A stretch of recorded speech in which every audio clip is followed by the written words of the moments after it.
Wassail, wassail, wassail, beautiful people. So hello and welcome to the channel. As you know, if you're already a subscriber, press thumbs up, subscribe.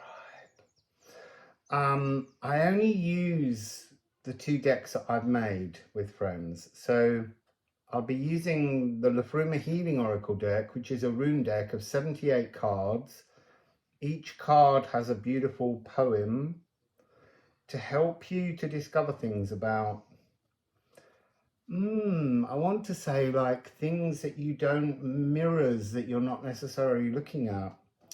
And you can get a copy of this yourself on liffruma.com. I'm also using the new Alchemy of Astrology deck. That's not yet ready for publication, but it's almost ready. And also just want to remind you that it is most helpful if you send any donations that you can, because this is my only source of income. And making these videos and creating decks of cards is a full-time job. So I need your help. So let's just dive straight in. Poi poi, what do you want to share?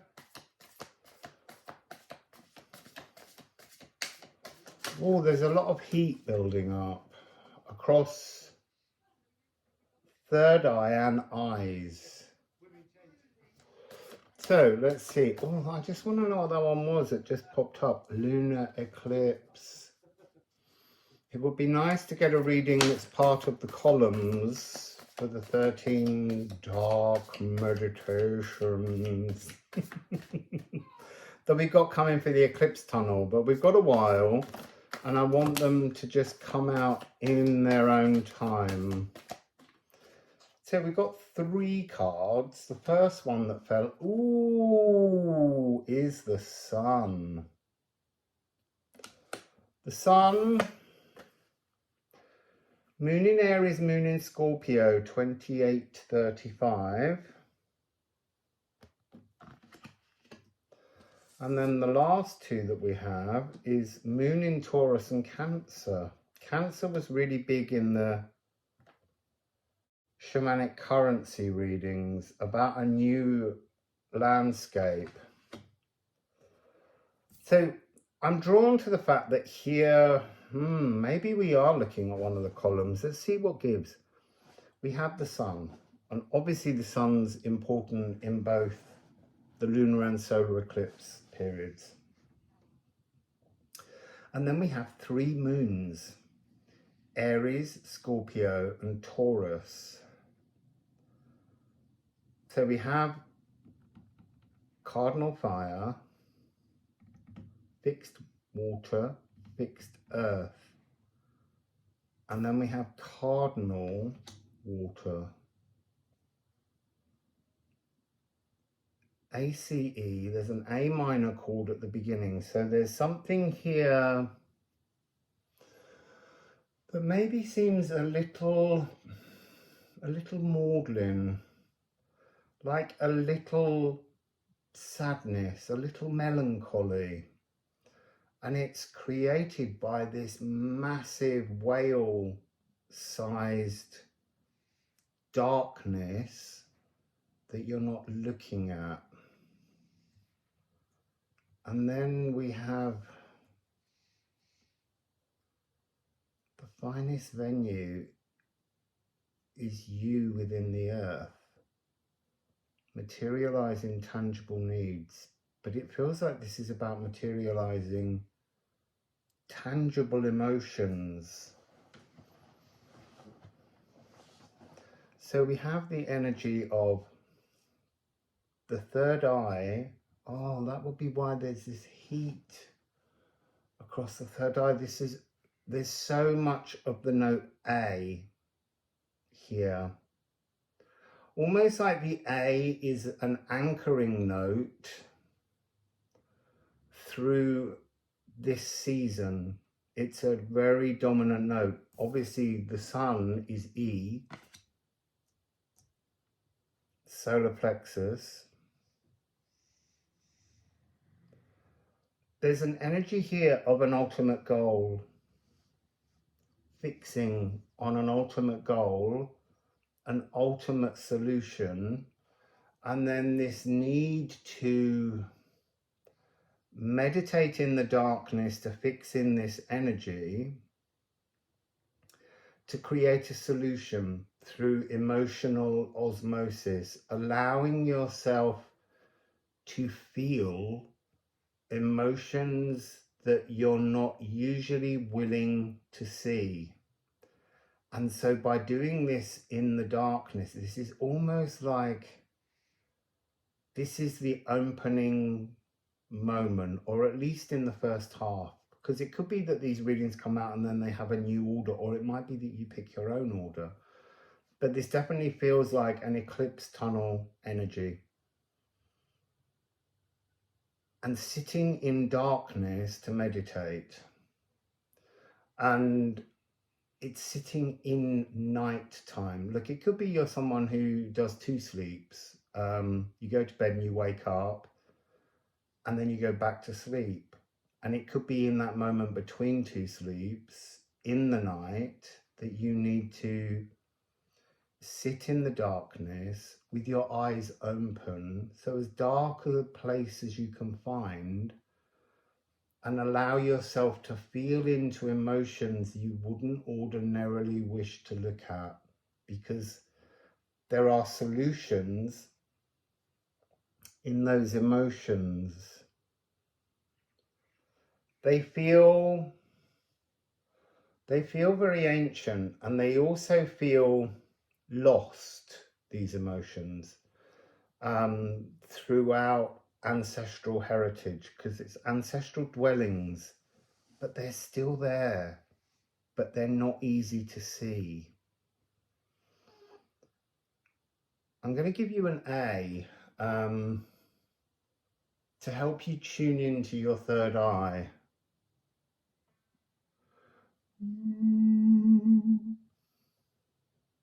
Now, I flatten these notes slightly to lock them into our cells, because modern pitch is a little bit higher.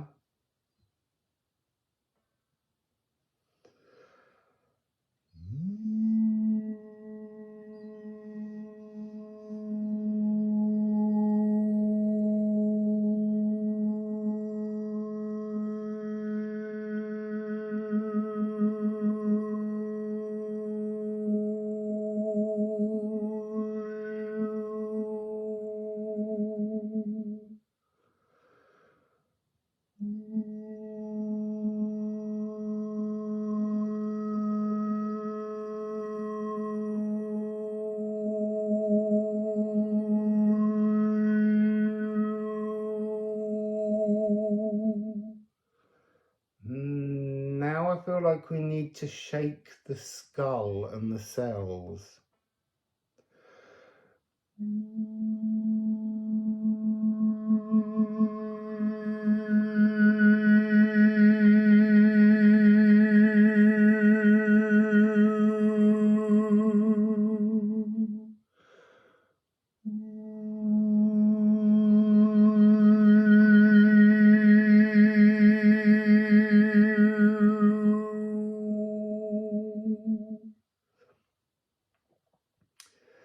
There's an energy here of a natural progression, a next step emotionally, but in the middle of that next step is an inability to witness some enormous beast, some massive shadow that doesn't actually feel as physically embodied as you fear it is.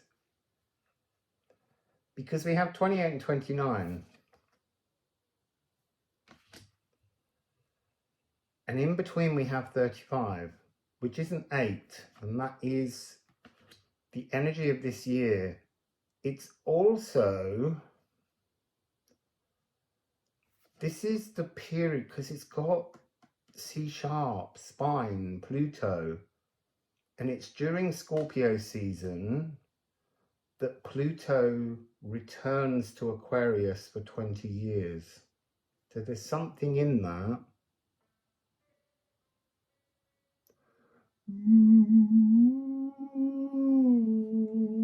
So third eye and spine.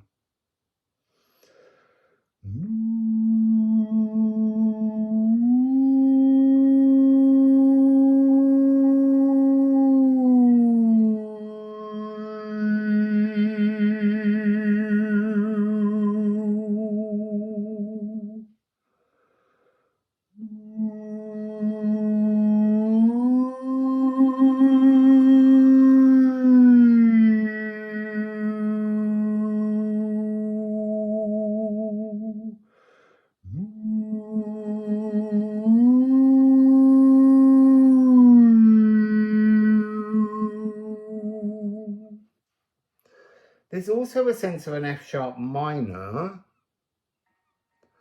because Venus, F sharp, higher heart.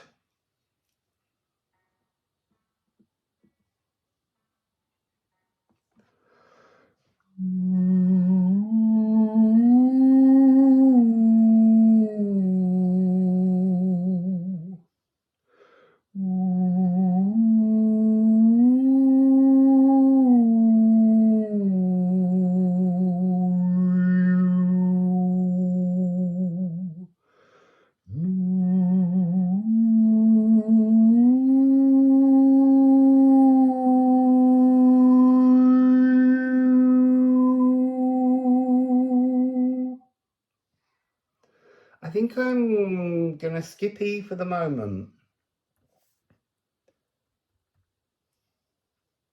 So let's get some Liffruma runes and see what else. No, let's get some ceramic. Get some ceramics first.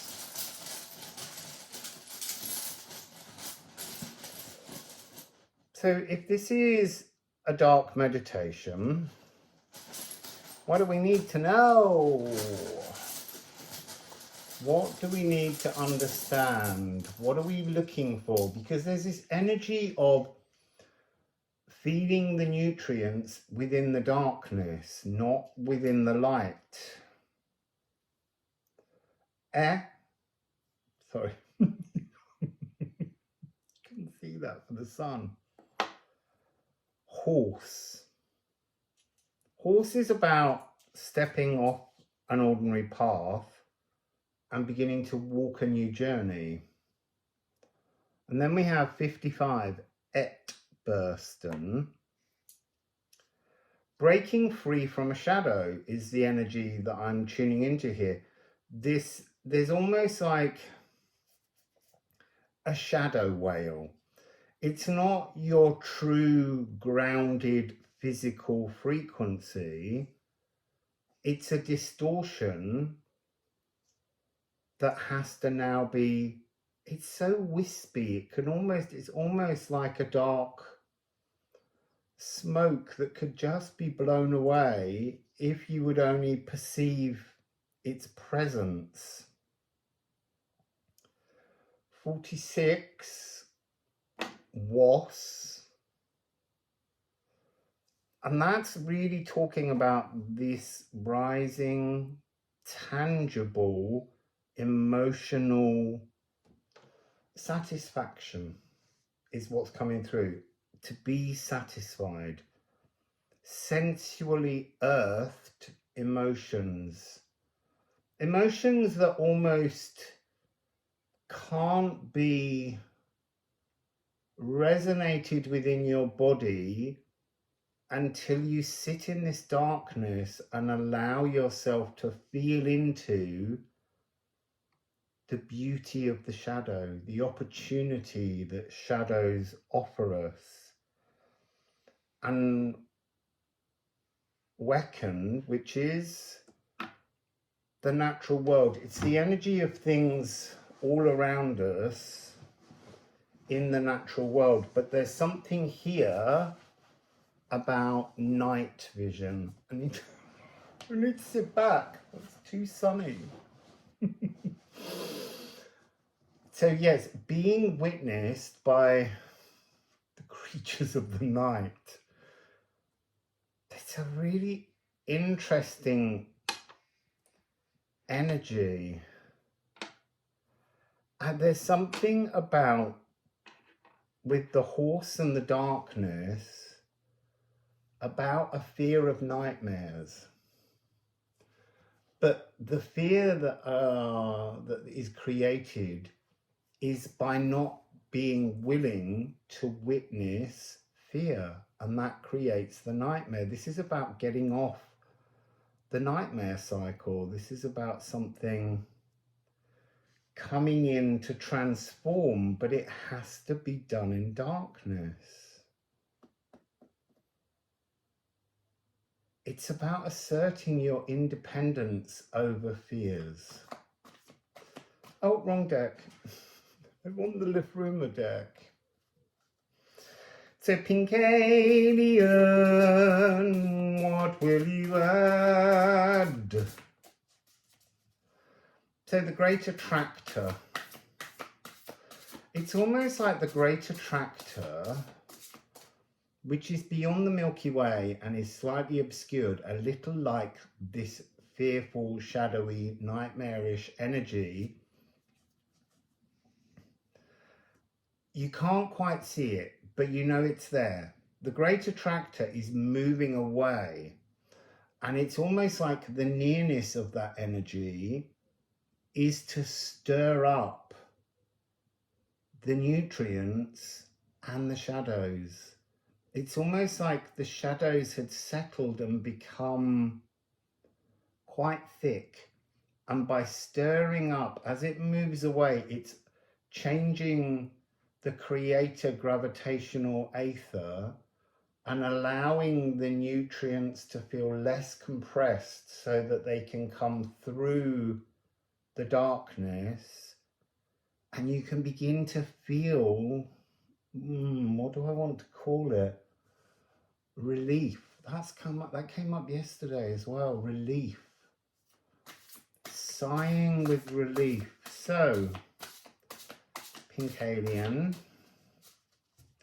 There's something here, an energy of an expansion of consciousness is part of this. It's almost like we were living in a field that was this big, and in that it was very heavy, very dense, full of shadows, full of nutrients, but the nutrients were so hidden beneath the shadows that you couldn't really feel into them because you couldn't push through the shadows. And as the Great Attractor is separating, the space for conscious expansion is growing, and everything's beginning to fill a much larger space. So the veil is thinning, and the nutrients are beginning to reach up and to take hold of you.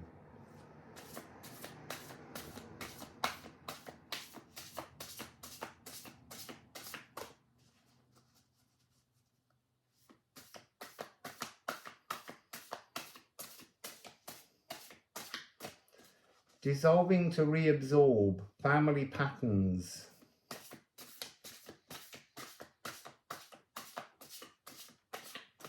I feel like it's these two cards here, and it's almost like you're not supposed to see them.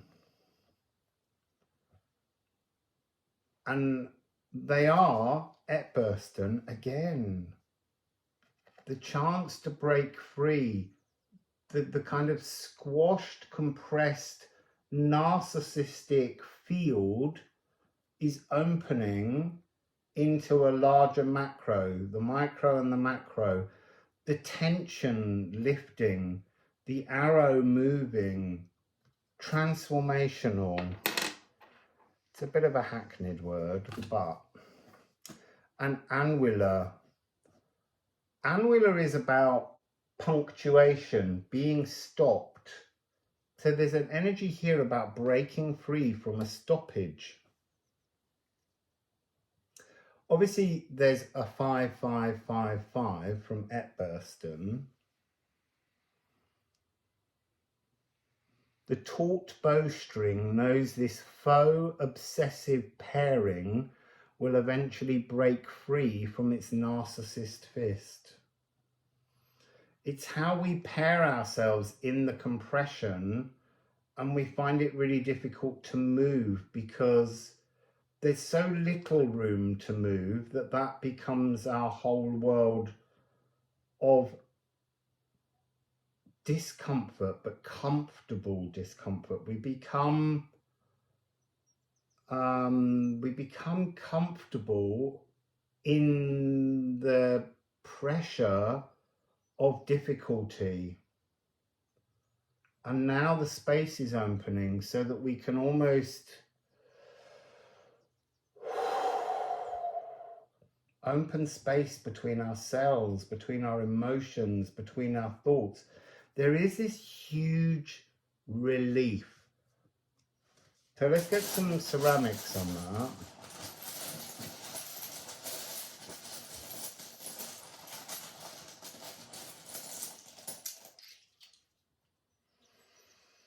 So again, we have the moon. This feels like, it feels like the lunar eclipse that begins this on the 18th of September is the moment when we recognize that there are shadows. The earth will cast almost all of its shadow, but it doesn't completely cover. And I find that interesting because it means it shows a little tiny piece of hope, of transformation, of light either side. And you've got the Egelschmier, the helm of awe. You see, that's wanting to be with this Cancer card. It's like there's a ring of ancestral coding around you, but also it's like a series of ancestral echoes all working as keys to go in to this stopped wheel to alleviate the pressure. It's part of an expansion. I think this is the 19th of September, day 1 in the Eanus Geminis, 12 columns, 6, then meeting the statue on Null Island, which is the 0 point on the world, and then moving forwards to the final 6. I don't know whether it goes from dark to light yet. I just know that there's something about these meditations needing to be in the dark, open-eyed, being open-eyed in the dark to receive a series of keys, codes.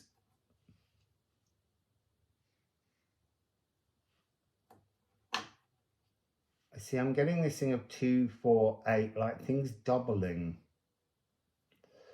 And then we have the Gununga gap. You're unlocking a whole new consciousness flow, like a doubling, a grander, a huger, a larger scale of philosophical understanding of your place in your life. And then Os, which is Godmouth. This is everything inside the Gununga gap, inside the void, is divine. You see, I do get this sense, but I can't say that it's absolutely true. But what I keep feeding into with this eclipse tunnel exercise of 13 dark meditations, it's to find your divinity. So let's get a couple more from the Musical Alchemy of Astrology deck.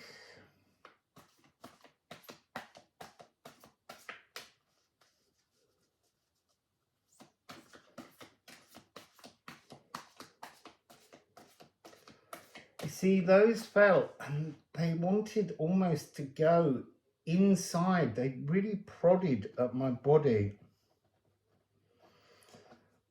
Quicksilver and Eros.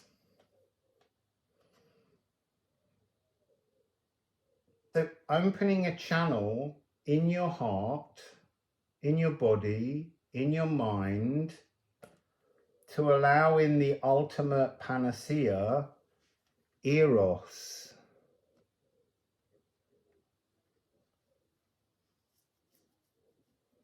And this is the mind, and it's also a rhythm.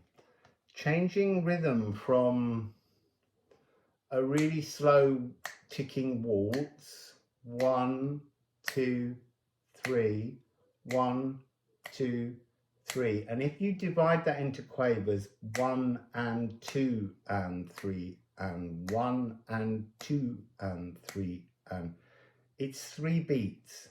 6. Excuse me, Wassail.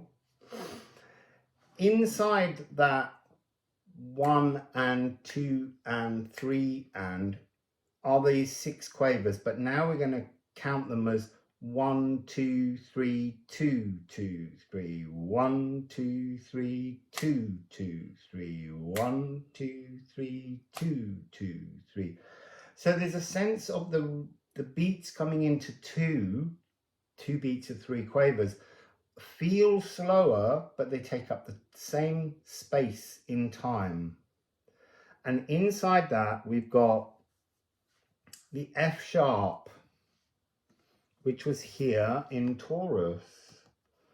It's the F sharp of the higher spiritual heart. There's an energy here of transforming the divine rhythm and tonality within the body. So let's have an F sharp.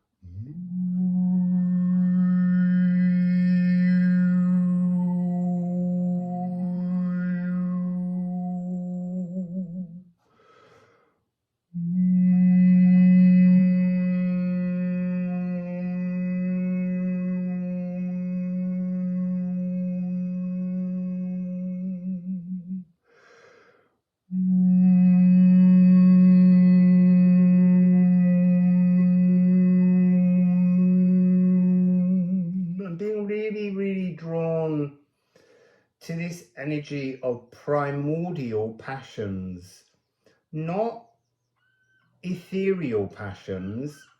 This is really about connecting. Yeah, it's interesting. It's like it's saying in this dark meditation, acknowledge that there is no divine true aspect of love, this ultimate panacea, if it cannot be anchored and rooted into the shadows, because that's where you get the opposing energy. I am love or I am lust. They have to both exist. So this is about polarities. So even the door, the lunar eclipse to the solar eclipse, and the darkness to the light, but both stay open. This is about prospecting, going deep into your shadows and realizing the importance of acknowledging the shadows. Yes, transforming them in some way, but only in terms of loving them. So what is a nightmare? It's just an unprocessed opportunity. That's interesting, an unprocessed opportunity. And to have true love, you have to have true lust. Otherwise, it's out of balance. You know, it's like, think of the polarity as a ladder. Down here is lust in the physical world. Up here is love in the divine higher realms. Now, if you live your life up here, eventually you're going to fall because you're not acknowledging the entirety of the ladder that you can climb up and down. There's something here about going all the way up to the ladder, the top of the ladder. There's a butterfly just floating in front. All the way to the top of the ladder, to go all the way back down again, and to know that every rung on that ladder matters, because they're all different emotional experiences that we need to have in our life. Up here without down here is when we're dead. We have to be here and all the spaces in between. So polarities are to acknowledge the importance of both ends of a scale, and not to just ignore one end, because that will collapse. You need both. But you need so I'm being shown the importance here is the bow. And this is all about the bow, but this is about the tension within the bow, holding it, because you can't fire true unless you can acknowledge hitting a target in the darkness. That's what I'm being told. We have to hit the target from within a space of darkness, from within a space of lust, from within a space of desire, to access this higher realm understanding. That is love, but so is this down here. We have to take in the full panacea of love. So maybe that's how we begin this eclipse tunnel, acknowledging both the fullness of the frequency of love, that's how to describe it, acknowledging the fullness of the frequency of love, and it's behind everything. So that's today's reading. Wassail, beautiful people.